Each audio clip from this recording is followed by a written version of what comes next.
यकीन मानो guys, I got my PR at a very low CRS score of 439.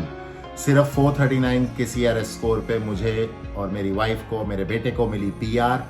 That is an actual reality. और हमारा ITA literally आया था 3 दिन के अंदर.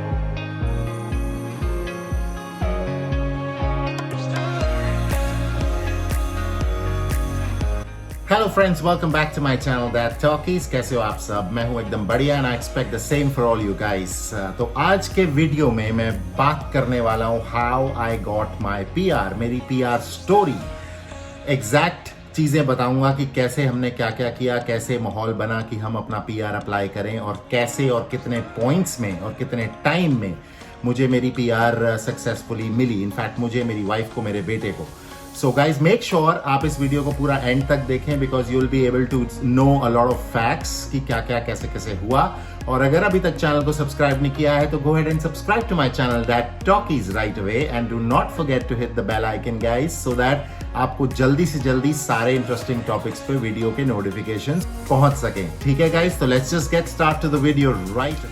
तो guys, permanent residency of Canada एक बहुत ही टायरिंग प्रोसेस है, बहुत ही लॉन्ग प्रोसेस है. जब आप इसको अप्लाई करते हैं, जब अपने माइंड को आप प्रिपेयर करते हैं PR लेने के लिए, क्या सबसे पहले ज़रूरी होता है कि आप ये देखें कि आप एक्चुअल में एलिजिबल हैं भी कि नहीं. और हमारे साथ भी बिल्कुल कुछ ऐसा ही हुआ. लगभग 2 साल हम लोगों ने इंडिया में ख़राब किए. टू बी वेरी ऑनेस्ट, ख़राब इसलिए किए बिकॉज हम काफ़ी कंसल्टेंट्स के पास गए, हमने अपने आप को इवेलुएट किया. 2 कंट्रीज फाइनलाइज की थी, कनाडा या ऑस्ट्रेलिया. दोनों के लिए ही हम एलिजिबल थे या नहीं, हमारे दिमाग में 100% क्लियर नहीं था. जब हम अलग अलग कंसल्टेंट्स के पास जाते थे तो हमें कोई कहता था कि हम कनाडा के लिए बहुत ज़्यादा एलिजिबल हैं, कोई कहता था ऑस्ट्रेलिया के लिए. और इस कंफ्यूजन में हम दोनों ही कंट्रीज का डिसाइड कर ही नहीं पा रहे थे कि हम कौन सी कंट्रीज को फाइनलाइज करें, कौन सी कंट्री को फाइनलाइज करें. एंड इस जद्दोजहद में निकल गए पूरे 2 साल गाइस. और उसके बाद फाइनली आया एक ऐसा दिन जब हमने अपने माइंड को प्रिपेयर किया. I think it was around June 2018 जब हमने ये प्रिपेयर कर लिया, बिल्कुल डिसाइड कर लिया. हम एक फंक्शन में थे और हमारे किसी कज़न ने हमारे को बहुत मोटिवेट किया कि यार तुम दोनों तो अच्छे खासी सिचुएशन में हो. वाइफ मेरी अच्छे से जॉब में थी, मैं अपने बिजनेस में था. We were at a very convenient stage जहाँ पे हम ये डिसीजन एक्चुअली ले सकते थे. And thanks to our cousin जिसने हमें मोटिवेट किया. और फाइनली हमने डिसाइड किया कि अब चाहे जो मर्जी हो हम कनाडा को ऑप्ट करेंगे और हम जाके एक कंसल्टेंट को हायर करेंगे. रीज़न ये था कि मेरी वाइफ और मैं बहुत ज़्यादा बिजी थे, हम लोग के पास टाइम नहीं था बिल्कुल भी. And that is the reason we decided a consultant. हमने उनको रातों रात डिसाइड करके अगेंस्ट दी and we just initiated the process straight away. क्योंकि इतने सारे कंसल्टेंट्स के पास गए थे तो हमारे ये तो पता लग गया था कि क्या क्या चाहिए, कैसे कैसे चाहिए, क्या डॉक्यूमेंटेशन लगेगी, ऑल दोज थिंग्स. तो उस सब के बारे में मैं जल्दी से आपको बताऊंगा आगे कि क्या क्या हुआ, कैसे कैसे हुआ. तो हमने बस अपना जो फाइल है वो शुरुआत कर दिया डॉक्यूमेंट कलेक्ट करने का, कंसल्टेंट को दे दिए पैसे और अगले दिन हमारा भगवान का नाम लेके हमने प्रोसेस कर दिया शुरू. और उसके बाद कंसल्टेंट ने एक सीरीज ऑफ डॉक्यूमेंटेशन हमारे हाथ में थमा दी कि हमें अपनी ट्रांसक्रिप्ट्स चाहिए, 10th 12th graduation, post graduation, सब कुछ डॉक्यूमेंटेशन चाहिए. ट्रांसक्रिप्ट्स होती हैं एक वैलिडेशन आपके जो यूनिवर्सिटीज से मिलती है. मेरी मास्टर्स थी यूनाइटेड किंगडम से, स्वाति की मास्टर्स थी यानी मेरी वाइफ की मास्टर्स थी दिल्ली से ही. तो हमने शुरू करे डॉक्यूमेंटेशन इकट्ठी करनी. हमने सारी डॉक्यूमेंटेशन इकट्ठी करी. 2 से 3 महीने लग गए हमारे को ये डॉक्यूमेंटेशन कलेक्ट करने में बिकॉज यूनिवर्सिटीज इतनी स्लो हैं रिस्पॉन्ड करने में. और PR के प्रोसेस में जब भी आप पढ़ते हैं तो आप 10 से 12 महीने का टाइम इवेंचुअली लेके चलें गाइस. बिकॉज क्या होता है कि अगर आप अपनी जॉब वॉब छोड़ के, बिजनेस छोड़ के आप PR के प्रोसेस में घुस जाओगे तो आप मेंटली परेशान हो जाओगे. और वही हमारे साथ हुआ. तो हमने अपना सब काम वाम कंटिन्यू रखा और साइड में ये प्रोसेस भी स्टार्ट कर दिया. सबसे पहले जैसे कि मैंने कहा कि डॉक्यूमेंटेशंस बहुत ज़रूरी थी. हमने ये सारा प्रोसेस किया. सबसे पहले एजुकेशनल डॉक्यूमेंट्स और ये सब.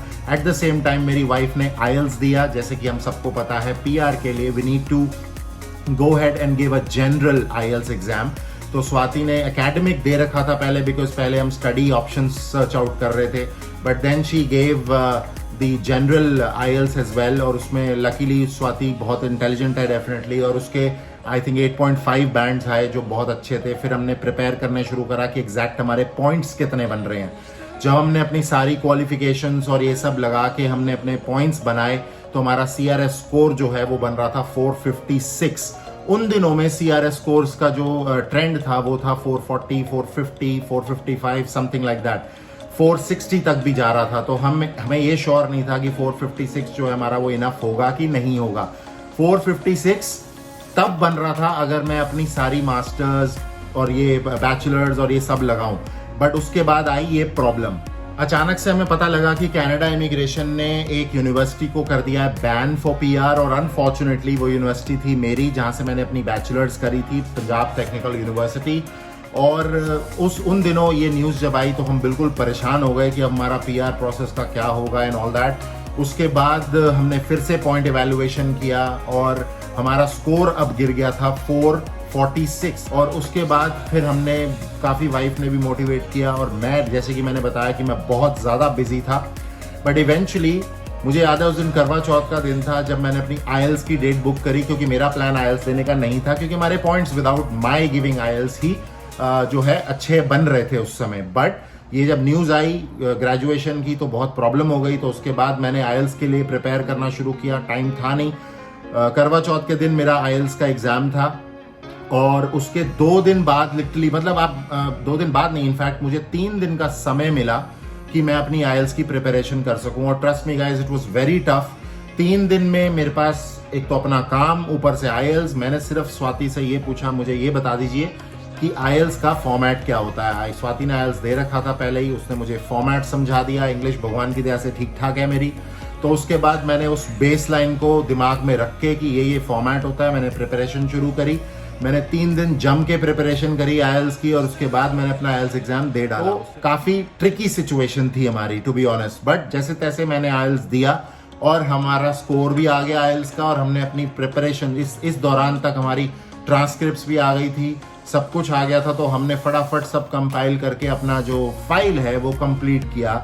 उसके बाद देखता हूँ क्या होता है कि जैसे ही हमारा प्लान था उस साल लंदन घूमने का ऑन न्यू ईयर ओकेजन। तो मैं, स्वाति और यूवी एक्चुअली तब सिर्फ 3 महीने का था जब हम उसे लंदन लेके गए by plane, obviously by plane, but for a kid which is just 3 months old it was very tricky. सब रिश्तेदारों ने मना किया, but eventually we went for a nice holiday and we had a good time.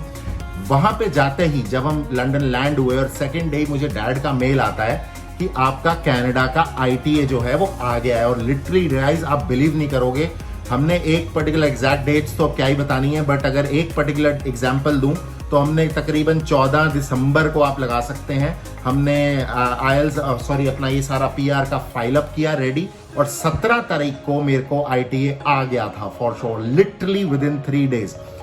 उस week का जो CRS score गया था गाइस, जो लास्ट CRS, जैसे हर महीने में 2 ड्रॉज आते हैं, जो हमारे फाइल करने के बाद जो आया CRS, और उससे पहले जो पहले वाला आया तो CRS score that was around 447, और हमारा स्कोर बन रहा था 446। उसके बाद जैसे ही फाइल कर दिया, 3 दिन के बाद जो नेक्स्ट ड्रॉ आया गाइस, उस ड्रॉ में हमारा जो स्कोर, पता नहीं किसकी मेहर हुई, भगवान की कैसी मेहर हुई, I don't know, God really helped us and we were very lucky, touch wood। उस समय क्या हुआ, स्कोर 8 पॉइंट्स डाउन आ गया, और हमारा जो नेक्स्ट CRS का स्कोर आया था वो आया था 439, और हमारा था 446। That means we were qualified for the PR, और हमारे को ITA इमीडिएटली आ गया, विच वॉज ग्रेट। जब ये सारी चीजें हो गई गाइज, उसके बाद मुझे पता लगता है कि जो PTO की प्रॉब्लम कनाडा गवर्नमेंट की तरफ से आई थी वो भी रिजॉल्व हो गई है। तो नाउ वाज द टाइम कि हम सारी फाइल, हमें ITA के बाद एक्चुअली 2 महीने मिलते हैं, इनविटेशन टू अप्लाई के बाद 2 महीने मिलते हैं, जिसमें आप अपनी पूरी फाइल के साथ पूरे डॉक्यूमेंट्स और सब कुछ सबमिट करते हो for the visa, for the PR visa basically. तो वो सब हमें जो 2 महीने थे वो बहुत ही ज्यादा गंदे निकले गाइस, बिकॉज और एक तो हर चीज में इतना टाइम लग रहा था, हर डॉक्यूमेंटेशन, फिर स्टेप्स होते हैं, पुलिस वेरिफिकेशन, मेडिकल क्लियरेंस, ये सब हमने करा के 2 महीने के अंदर अपना सब कुछ सबमिट किया। उसके बाद जाके हमारे को फिर शुरू होता था वेटिंग टाइम, और वेटिंग टाइम इतना किलिंग होता है PR प्रोसेस में गाइज। अगर आप अपनी लाइफ में जो भी कर रहे हो, जॉब कर रहे हो, बिजनेस कर रहे हो, आप अपने आप को फुली ऑक्यूपाइड रखो, बिकॉज ये जो वेटिंग टाइम है ना पीआर का, ये बहुत बहुत नुकसान कर देता है आप लोगों का और बहुत ज़्यादा मेंटली परेशान कर देता है आप लोगों को। मैं परेशान, मेरी वाइफ परेशान, मेरी फैमिली परेशान कि क्या है, हमारा पीआर होगा नहीं होगा। We were all confused even after getting the ITA। हालांकि ITA मिलने के बाद आपके जो चांसेस होते हैं वो काफ़ी हाई होते हैं कि सब कुछ ठीक रहेगा, वीजा अप्रूव्ड हो जाएगा, but then waiting time is the most killing period guys. तो इस समय तक जब तक हमने ये सब अप्लाई किया, हमारे already right from day 1 till now 8 महीने निकल चुके थे, ठीक है जी। उसके बाद हमने ये सब अप्लाई किया, उसके बाद और 2-2.5 महीने की वेटिंग के बाद हमें फाइनली आती है पासपोर्ट रिक्वेस्ट। पासपोर्ट रिक्वेस्ट आती है तो हम इवेंचुअली 80% तक खुश थे, आप मान लीजिए कि, और जब तक वीजा आपके हाथ में नहीं आता आप फुली हैप्पी नहीं होते। जब वो 2 महीने और निकले, हमारी पासपोर्ट रिक्वेस्ट आई गाइस, उसके बाद जाके हमने अपना पासपोर्ट रिक्वेस्ट आते ही पासपोर्ट सबमिट किए। हम गए वीजा ऑफिस दिल्ली अथॉरिटीज में और उसके बाद तकरीबन 10 या 12 दिन बाद हमारा पासपोर्ट पे वीजा स्टैम्प्ड होके आया और हमारे conformation of permanent residential letters भी आ गए। अब गाइस COPR होने के बाद क्या होता है कि COPR जब आपके आ गया तो आप मान लीजिए कि आपका जो कॉन्फर्मेशन है परमानेंट रेजिडेंस का वो ऑलमोस्ट कंफर्म्ड है। अब हम काफी खुश थे, but I would still say हम 95% ही खुश थे गाइस। 5% बाकी था जब तक हम कनाडा लैंड नहीं करते, ठीक है जी। कनाडा लैंड करने के बाद हमारा सबसे बड़ा ऑब्वियसली टारगेट होता है कि हम तब हमारा PR जिसे कहते हैं कि कंप्लीट माना जाता है गाइस। तो COPR के बाद, पासपोर्ट रिक्वेस्ट के बाद जब सब कुछ आ गया फाइनली, हमने अपनी फ्लाइट टिकट्स बुक करी and then we eventually about सितंबर इस प्रोसेस में भी आई थिंक 1 महीना और खराब हुआ। 1 महीने के बाद, क्योंकि COPR आने के बाद आपको 1 साल का टाइम मिलता है in which you have to land in Canada and that is when it is valid until I would say 1 year from the date of COPR issuance. तो वो आया, हम इमीडिएटली 1 महीना में लगा सब प्रेपरेशंस करने के बाद हम लोग फाइनली हमने अपनी फ्लाइट्स बुक करी, we land up in Canada. और COPR पे हमारा मेंशन था कि we need to land up in Toronto. However मैंने अपनी प्रेफरेंसेस वैंकूवर चूज की थी, but that does not make any difference guys, because अगर आप परमानेंट रेजिडेंट की तरह आ रहे हैं कनाडा में तो आप किसी भी प्रोविंस में लैंड अप कर सकते हैं, ओनली क्यूबेक को छोड़ के। अगर आप क्यूबेक आपके COPR पे लिखा है तो आपको क्यूबेक से ही एंट्री लेनी है। तो ये थी गाइस हमारी PR स्टोरी। इस तरह हम कनाडा में लैंड हुए और लैंड होने के बाद एयरपोर्ट में आपको अपना एड्रेस देना पड़ता है, कहाँ पे आपको आपका PR कार्ड चाहिए। अगर आपका रहने का जुगाड़ हो गया है तो ग्रेट, नहीं तो आप किसी फ्रेंड, फैमिली, किसी का भी आप एड्रेस दे सकते हैं उस इन कनाडा जहाँ पे आपका PR कार्ड आएगा। इस प्रोसेस के बाद हम लैंड किए, हमारे जो 1 टाइम वीजाज थे जो पासपोर्ट पे स्टैम्प थे वो हुए कैंसल एयरपोर्ट पे बाय इमिग्रेशन। क्यों कैंसिल हुए? क्योंकि अब हमें इशू हो गई थी कनाडा की PR, permanent residency of Canada, जो हमें मिलती है 5 साल के लिए from the date you enter in Canada. और obviously that was the very excited moment. हम लोग थे वैंकूवर एयरपोर्ट पे and we were very very happy and that's when it happened. And enter करने के तकरीबन 3 हफ्ते बाद हमारे को हमारा PR कार्ड भी डिलीवर हो गया था, क्योंकि हमारा रहने का जगह ऑलरेडी फाइनल था when we landed up in Canada. I hope आपको ये वीडियो काफी इंफॉर्मेटिव लगी हो। ये थी मेरी और मेरी फैमिली की PR स्टोरी। अगर वीडियो अच्छी लगी तो definitely give it a big thumbs up guys. और अगर किसी तरह के भी क्वेश्चंस हों कि PR प्रोसेस में क्या क्या होता है, ये मैंने बहुत ही ओवरव्यू में बताया कि मेरे साथ क्या हुआ। अगर कोई क्वेश्चंस हैं तो guys go ahead and comment below right away. Comment section आप ही लोगों के लिए बना है कि आप अपने क्वेश्चंस, अपने डाउट्स पूछ सकें और हम जो कंटेंट क्रिएट करते हैं आप लोगों के लिए उनके आंसर्स दे सकें, ठीक है जी।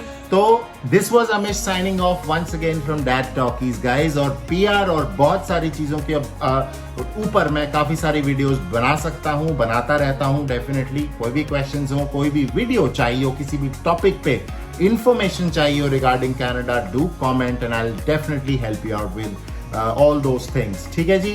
Till the time I post another video for you guys. Thank you so much. Take care of yourself and stay blessed guys. Thank you so much. Bye bye.